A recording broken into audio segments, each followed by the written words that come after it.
what's going on, y'all? Welcome back to another video. Today we're gonna do something a little different. I say that every video, I don't know why. It's not that different. We're just gonna go through like each team in the Euros, group by group, and we're gonna highlight the key player, in my opinion, for each team. So today we're gonna go through groups A, B, and C, and then Thursday's video is gonna be D, E, and F. Yeah. So if you guys like this shit, stay tuned. Make sure you like this video, and then Thursday we'll be back with another one to finish off the group. I'm so pumped for this freaking tournament, dude. So excited. But all right, let's get into this thing, man. So Group A, we have Turkey, Italy, Wales, and Switzerland. And there's Luna. Jesus Christ. Okay, so starting with Turkey.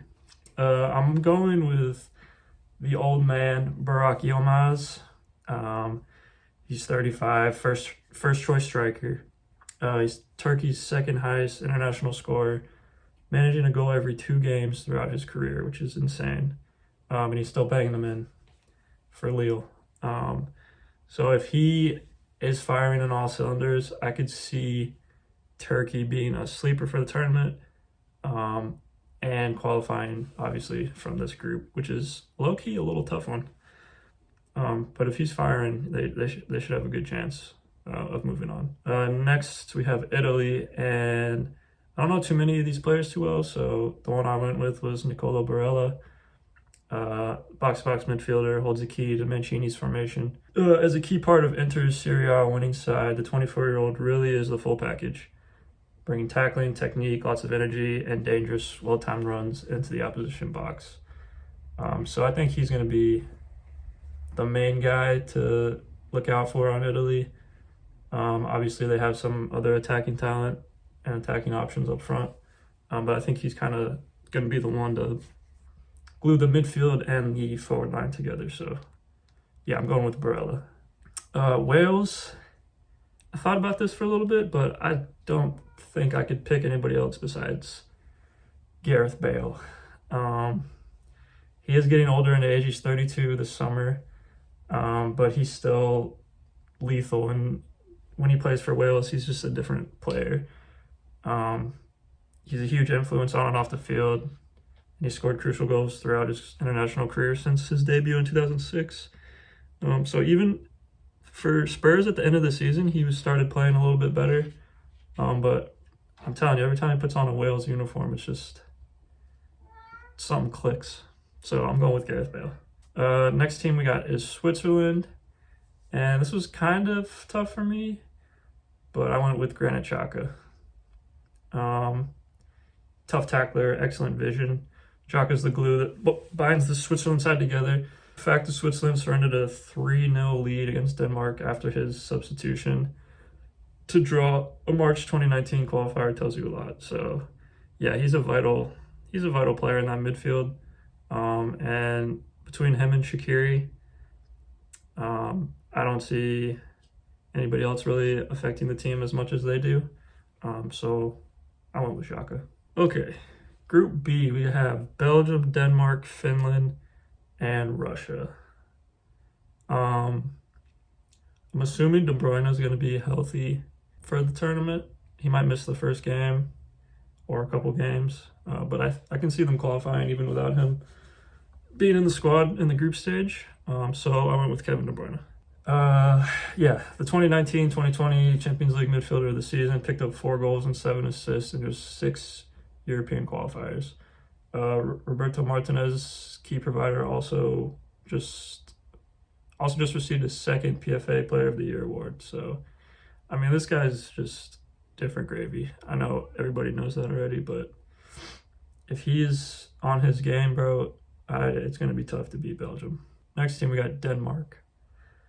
For me, I went with Christian Eriksen, even though I know he's had, like, not the best season with Inter, but his experience is just, I think, very vital for Denmark to be successful. So with more than 100 caps in the bag, the 29-year-old is among the world's best attacking midfielders and a technical player who makes Denmark tick. So yeah, I think without him, they will have a difficult time in this group. So hopefully he does well. Next team, we got Finland. And I had to go with my boy Timo Pukki. Kind of set the Prem on fire when he first came up with Norwich. But yeah, he's probably the main guy for them. Freaking natural born goal scorer. And he's been a key part of Finland's recent success. So I think he's going to be the main guy. If they're to get out of this group, it's going to be because of his goals. But unfortunately, I don't see them getting out of this group. But hey, man, big up Timo Pukki, huh? Okay, next team we got Russia, and I went with the big lad up top, Artem Zuba. Is that how you say it? I just remember him from the World Cup, just absolutely banging goals, and then he dressed up as like Deadpool or some shit for when they won the Ukraine League. Is Dynamo? I don't remember. What team does he play for? Zenit? Yeah, that's not Ukraine. That's Russia. But yeah, I can see him being a big factor if they want to qualify. Because I mean, Russia in the World Cup a couple years ago made a nice little run, and he was a big part of it. So I think he's going to be the guy to watch. All right, Group C, we have Austria, Netherlands, North Macedonia, and Ukraine. So a pretty weak group. And I feel bad for North Macedonia, but it is what it is, man. At least y'all made it to the competition. So with Austria, my main man has to be David Alaba. He recently left Bayern for Madrid as one of the most decorated footballers in Bundesliga history. And at the ripe age of 28, he is just entering his peak. His versatility, wealth of experience, and winning mentality is a blessing for his teammates and coach. So yeah, I don't know if he's going to play as a midfielder like he does usually for Austria, but he's definitely the one that makes that team tick. So if he's on his game, I could see them making it out of this group. For me, it's between Austria and Ukraine for second spot, because I think Netherlands have enough potential to take the group no problem. Speaking of Netherlands, the main man for me, which was kind of tough, was between this guy and Memphis Depay, but I went with Gini Wijnaldum.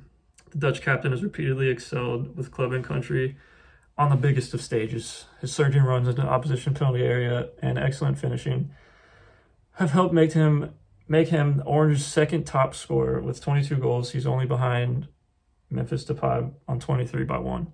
The two have an almost telepathic understanding on the pitch, so that's why I was kind of debating on picking one or the other. But if Wijnaldum is on his game, he's such a vital player in any team he's in, even for Liverpool. And I know he's leaving this season, but I think he has a lot to prove for the Orange. So yeah, Wijnaldum for me. North Macedonia, the only player I know is the player that I went with here, Goran Pandev, his old ass. He's 37, just finishing his 20th season in Italy, but his powers of creativity, vision, and passing are unmatched. Pandev is North Macedonia's captain, record scorer, and record appearance maker, and fired them to the finals with a playoff winner in Georgia. Yeah, as much as I hate to say it, I don't see them winning one game. So unfortunately for Pandev and the boys, yeah, they're not going to do too much. But shouts out to him, man. Freaking GOAT. All right, last team, we got Ukraine. And it was between Zinchenko and Malinovsky, but I went with Malinovsky. Thanks to his excellent distribution and ability to retain possession, create space, and glide between the lines, not to mention his venomous shot from distance, Atalanta's versatile left-footed midfielder has a huge impact on Ukraine's approach. And yeah, I think it could be between him and Zinchenko, but I think most teams are going to focus on Zinchenko and try and stop him, which might free up Malinovsky. So, yeah, he's the one for me. But thank you guys for tuning in. I know it's kind of a weird one. But if you guys agree with me or disagree with me, let me know in the comments who your guys' key players are for each of these teams. Like I said, Thursday we're going to be back.